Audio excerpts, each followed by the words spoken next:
The Irish government is to accept that €13 billion in tax money from Apple. But what should it do with it? Obviously, there's the housing crisis and the health service. But what else could we get for that sort of money? How about a fancy bridge? Even an Irish space programme. Simon Tierney has been researching some of the more irresponsible options. Afternoon, Simon. Afternoon, Sean. Let's start with space. That's the cool one. Yes, absolutely. When I was doing this research, it became clearer and clearer to me, Sean, that it's time for Ireland to ditch the ESA, the European Space Agency, and to go out on our own and to compete directly with the Chinese and the Americans in this area. Okay, great. And so how would we go about doing that? Okay, so what I've tried to do to help listeners understand how achievable this is to break down the figures of, well, how much does it actually cost to send an astronaut to space? Now, or actually to the moon, to the lunar surface. Obviously, the last time this happened was over 50 years ago. 1972 was the last time any human landed on the moon. So there's a huge amount of inflation, as you can imagine. So between 1960 and 1973, NASA spent $28 billion developing the rockets, the spacecraft, the ground systems needed for the Apollo program. Now, if we put that in the inflation calculator, it comes to $260 billion in today's money. Ooh. But that's obviously a lot more than 13.8 billion, which we had land in our account today. But that's for the entire Apollo program. All I want to do is to send one Irishman to space. Yes. So let's break that down. Now, for one rocket to launch into space, we need to use some sort of launch system. And what NASA currently uses is the SLS, the Space Launch System. This is what took over from the Space Shuttle era. Now, for Orion, which is the spacecraft that's going to be used by the Artemis program to send humans to space before 2030, a single launch costs $4.2 billion. Okay, that's well within our reach with our new money from Apple. The trouble is we don't have a place to launch it, Sean. Okay. We don't have a Kennedy Space Center. So what I was thinking is, would it be worth renting the Kennedy Space Center, perhaps just for a day or so? So what I did was, just a little while before I came in, was that I called the Space Center, and this is what happened. Thank you for calling Kennedy Space Center Visitor Complex. All calls are recorded for quality assurance purposes. For directions and hours of operation, please press 1. Now, I'm going to stop it there, Sean, because those options went on for a long time, and I had a limited amount of time to prepare for this. I know. Did it include, press 7 if you want to launch your own rocket into space? Eventually, I got to the information which pertained to us, and I'll read it out for our listeners so that they understand whether it's possible to rent the Kennedy Space Center or not. It says, whether it's a wedding, a birthday party, or other special event, Kennedy Space Center Visitor Complex is the perfect place to make your memorable event unforgettable. That, for me, that's quite clear that it is a rentable space. Yes, absolutely. So the next thing then that we have to consider is payment of the astronauts. Now, I'm planning to send one astronaut to space because... It's a bit lonely, though. It is lonely, but Sean, it's only for a week. It takes 8 days. Fair enough, yeah. So 8 days is how long Neil and Buzz and Michael and all the other lads spent going from Kennedy Space Center to the moon and back. So it's probably quicker nowadays, but let's go with 8 days. That's 192 hours of labour. The current minimum wage in Ireland is €12.70, so that comes out at €2,438. So I'm adding that €2,400 to the $4.2 billion that we spent on the launch system. So that's bringing us up well under $5 billion. Yeah. Now, of course, we also need to buy the rocket itself. Now, what I was thinking is a way to do this would be to not buy a new one, but to get a second-hand one. So I was thinking the space shuttle is no longer in use, and there was a few of those built in the 70s and 80s. Why don't we buy one of those? So there is one for sale. It's a retired space shuttle, and it's going for $28.8 million in the States. So that's nothing. So we are well under what is required. Yeah. So I think it's totally doable. Will the space shuttle make it all the way to the moon, do we know? Yeah, it will, yeah. I mean, so long as you have enough diesel and everything. Right, okay. So maybe if not, they need to bring a few cans with them or something inside. Yeah, sorry, I didn't account for diesel. Yeah, Yes. so you'll have to put diesel on that. Mileage. Okay, yeah, mileage as well. But sure, that would, even still, that would be that would be eminently doable. Now, but like the minimum wage thing, but because presumably the astronaut might need to have a few qualifications of some sort to drive the space shuttle even. Sure, I was thinking about the Columbia space mission in the mid-1980s when, as a kind of an outreach program, NASA launched this project to try and find a citizen astronaut. And if you remember, there's a brilliant Netflix documentary about it. They found this school teacher from Middle America, I think it was Ohio or somewhere, and they trained her up as an astronaut. I was thinking we could do that, get someone from Cavan or Leitrim or Tipperary, maybe a farmer or maybe someone who works, whatever it is, and we train them up and we use them as our astronaut. Okay. Would they need to have, when you're still a provisional driver, you need some sort of sticker on the back of the space shuttle? Definitely L plates. Yeah. And maybe N plates as well. Yeah, but but sure, the chances of them crashing into another spacecraft are fairly remote. Minimal. Okay, so that's a definite doable. possibility. Yeah. That's actually space, landing a person on the moon, coming back, and we have money to spare there. We've only spent half. We only spent half. Right. Okay, then. So, hosting the Olympics. Yeah. Now, if you remember a few months ago, Sean, this came up when Senator Malcolm Byrne suggested that we aim for 2072 to host Ireland's first Olympics. He faced a lot of ridicule, which I thought was undeserved at the time. In fact, if anything, I think Senator Byrne wasn't ambitious enough. Okay, so what I'm suggesting is that we don't aim for the 2072 Olympics, we aim for the 2036 Olympics. Now, at the moment, the 2036 Olympic hosting process is still underway. There are currently 4 cities that are vying for the title: Istanbul, Nusantara in Indonesia, never heard of it, Santiago in Chile, Okay.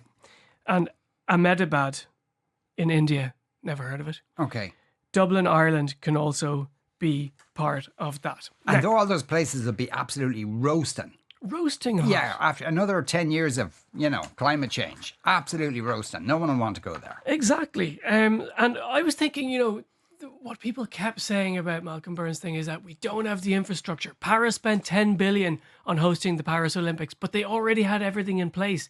We actually have a lot more in place than people think.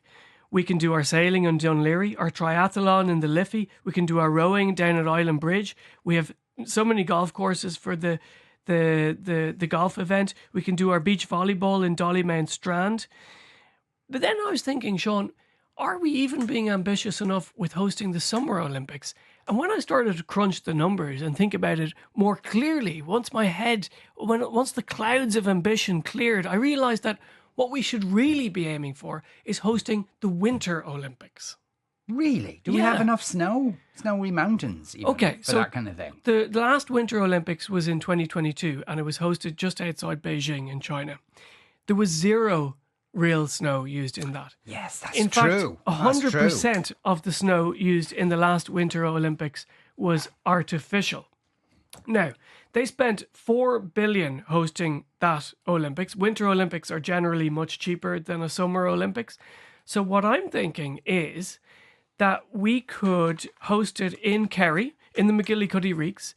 The alpine and slalom events would take place on Carrauntoohil because in the winter they have a bit of snow, a bit of frosting at the top anyway. Yeah. All we would need to do is top it up.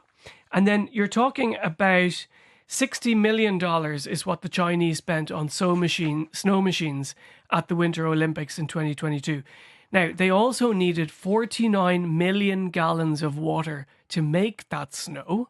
Okay, so I'm thinking that we could drain the Shannon and use that to use that water as the surplus that we need for the snow machines, and we get rid of the River Shannon. We sacrifice the River Shannon to host the Winter Olympics. I think it's a sacrifice that most people will be willing to make. Okay, we could build a road on it or something anyway. Exactly. Yeah. or put up, a solar farm, or not a solar farm, but windmills. Yeah, or people love them. Use the money that we've left over from hosting a cheaper Olympics to build a massive crossrail through the country. Yeah, well, there will be that too. That might be a bit handy. That's almost suspicious. Are there kind of any sort of, whether it be summer or winter Olympics, or any sorts of sports facilities that we don't have in the country that we'd need to build? Yeah, so the velodrome is always the old chestnut here, Sean. There have been feasibility studies done on whether we could build a velodrome here in Dublin, and most people think it would cost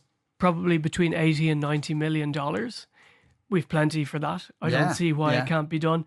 It's interesting, the ambitions for an Olympics in Ireland, it's not a new thing. There was an old Fine Gael politician called Owen O'Duffy. In fact, he was the first leader of Fine Gael, former member of the IRA, blue shirt. Yes. And he proposed that Ireland host the 1940 Olympics. Now, what had happened was that we had just come fresh off our success of hosting the 1932 Eucharistic Congress, which was a massive success across the country. And everyone said, next stop, the Olympics. So Owen O'Duffy said, I'm going to crowdfund £500,000 and then we can do it. Now, he didn't get any, he got to £3,000. Okay. And then the war happened and the 1940 Olympics never went ahead. But I think that's a shame. It could have happened. Yeah, history thwarted him there. So this could be our chance. Now, another thing there's been a huge public clamour for is a massive bridge between Ireland and Britain. Obviously, Boris Johnson did propose it, and that was hugely popular in this country at the time. Yes, yeah. Boris Johnson winning more hearts over here. Back in, I think it was 2021, there was a feasibility study done on this. Sean, the closest distance between the British mainland and Northern Ireland is Torhead, near Ballycastle, to the Mull of Kintyre. It's 19 kilometres. Okay. Right? Now, the feasibility study said of Boris Johnson's quip that we could just throw up an L bridge there between the two countries and hope for the best. This was part of his Union Connectivity Review to bring the four nations of the United Kingdom and Northern Ireland together. They said that it would cost $335 billion if it was a bridge and $209 billion if it was a tunnel. Now, that's well over the $13 billion that we have to spend with this. But then I was thinking, wait now, the longest overwater bridge in the world is in China. The Chinese, they're always at these big projects. They are. Their longest bridge is 164 kilometres over the sea. Crikey. Ours is 19. Surely we can do it for cheaper. The problem is Beaufort's Dyke, Sean. Okay. Beaufort's Dyke is this deep crevice between the Mull of Kintyre and Northern Ireland. It's 300 metres deep, and during the 1970s, the British threw loads of munitions into it. So for lads to work on building a tunnel there, just too dangerous. Yeah. So I'm going to write that one off. Yeah. Though, I mean, there could be some other location where you can lob it over there. Be a bit longer, but get the Chinese to do it. Maybe Cornwall to Wexford? Yeah, something like that. So we could spend the money over. This is an interesting idea you've had now. We could spend the money overseas. Yes. On one of our embassies. Yeah. So when I've done some research before for the Pat Kenny Show about this whole idea of global Ireland, and we're building all these so-called Ireland houses in capitals all over the world where they kind of bring cultural Irish centres and diplomatic headquarters together into these kind of big centres for the Irish diaspora. But the problem is that some of the places around the world are actually rental properties. So I was thinking about our embassy in New Delhi. Now, the latest information that I could find about this, Sean, is that the building that we currently rent in New Delhi for our embassy and our ambassador costs €288,000, 271. Yeah, so almost €300,000 in rent per year. So my idea instead is to stop paying rent, because rent's just wasted money. Yeah. And instead, we buy a gaff in India. So what I want us to do is I want us to buy a house of Mukesh Ambani. Mukesh Ambani, Sean, is the richest man in Asia. He's the 11th richest man in the world. He has a fortune of 167 billion. oil and gas. And he has a house, one of his houses is currently up for sale. It's the Attila Mansion. It's 27 stories and it's on sale for between 1.5 and $2 billion, which currently makes it the most expensive house in the world. Now, the only problem is this. This is the only problem that I foresee. Okay. Okay, because it's mostly positives. The only problem is that it's in Mumbai. The capital of India, of course, is in New Delhi. Yeah. But Yeah. it's class, and I think it would really be worth it. Just for that commute between Yeah, it Mumbai would. and Delhi. How long is that commute? Oh, like, what, a few hours? Ah, yeah, they're grand Like, then. Maybe 15 to 20 hours by road. Yeah. But sure, it'd be worth it because you have something to look forward to when you come home. Yeah, exactly. And the great thing is that it has an inbuilt 6-story car park, which is what every ambassador needs. Absolutely. Absolutely. For the fleet of cars that Ireland keeps on the road for our foreign ambassadors. The Owen says, why don't they just build another children's hospital just outside the M50? It'll be finished before the current one is being built. Well, if you get the Chinese to do it, who knows? Aideen says, we should buy the back catalogue of loads of famous artists and make money off their royalties. Imagine if we bought Taylor Swift's music. It would drive her mad. I think she'd have to sell it. So I don't know if she'd be willing to do that, to be honest with you. Lots of people obviously making comments about bike sheds and putting a roof on the country. Jim has an interesting suggestion. Why don't we just buy €13 billion worth of Apple shares? Nice. That would be an interesting idea. I have an idea. With the billions, build the biggest and widest runway in Europe at Dublin Airport with a few extra car spaces, says Dan. You're just doing that to wind up the greens. That is some racket in the background of the Kennedy Space Centre. Sounds like a space rocket falling apart. Someone suggests we get Colin Meaney for the week for the moonshot. He has experience. Yes, of course, from space. Star Trek. Yes. Now, I don't know if we'd work for minimum wage, but maybe you do it for the experience. We get $2 billion from Google as well. So that's a total of 15 billion. So let's give everyone €300 and have a party. Someone else says the space shuttle is a great idea. It can land in Scotland, where I believe the second longest runway in the world was built for that very purpose. In case the lads ended up on the wrong side of the world, then the ferry across the home by tea time would reduce emissions. Or they could travel over the newly built bridge, obviously. We should do what they did 50 years ago, rip up every tram line in Dublin and then put down a new, smaller version. That sounds like it would make perfect sense. And though Pat from Cork says, ye don't seriously believe man landed on the moon. No one ever landed or set foot on the moon, or ever will, says Pat. And that's science.